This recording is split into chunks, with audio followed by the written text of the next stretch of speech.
today's video, I'm going to teach you how to create a tag in Goodday.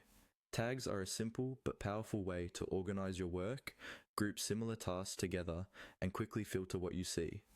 By the end of this walkthrough, you will know exactly how to add a new tag and set it up so it's actually useful for you and your team.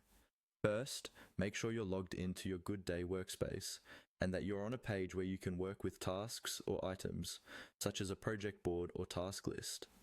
Once you're there, look for the plus or add icon. This is usually found near the top of the interface, often close to where you would create a new task. Go ahead and click on the plus sign to open the creation menu. When that menu appears, you'll see several options related to creating or modifying items. From this list, click on the option labeled Tags. This will take you into the section where you can manage existing tags and create new ones. Next, look for a small arrow icon. This is typically a drop-down arrow that lets you expand more options related to tags. Click on that arrow to reveal additional tag management actions. This is where you'll find the option to add something new rather than just picking from what already exists. From the drop-down that appears, click on New Tag. This tells Goodday that you want to create a fresh tag instead of reusing one you already have.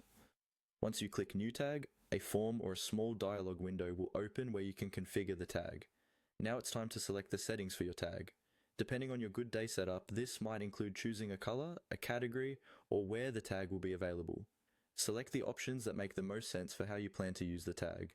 For example, you might pick a bright color for high priority topics or group tags by teams or departments. After that, fill in the tag details.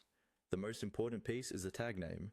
Choose a clear, descriptive name that everyone on your team will understand right away, such as marketing, bug, or urgent. If there is a description field, you can briefly explain when this tag should be used. Keeping names and descriptions consistent will make searching and filtering much easier later. Once everything looks good and you're happy with the name, color, and any other settings, click on Submit. Goodday will save your new tag and it will now appear in the tag list. From here, you can start applying it to tasks or items throughout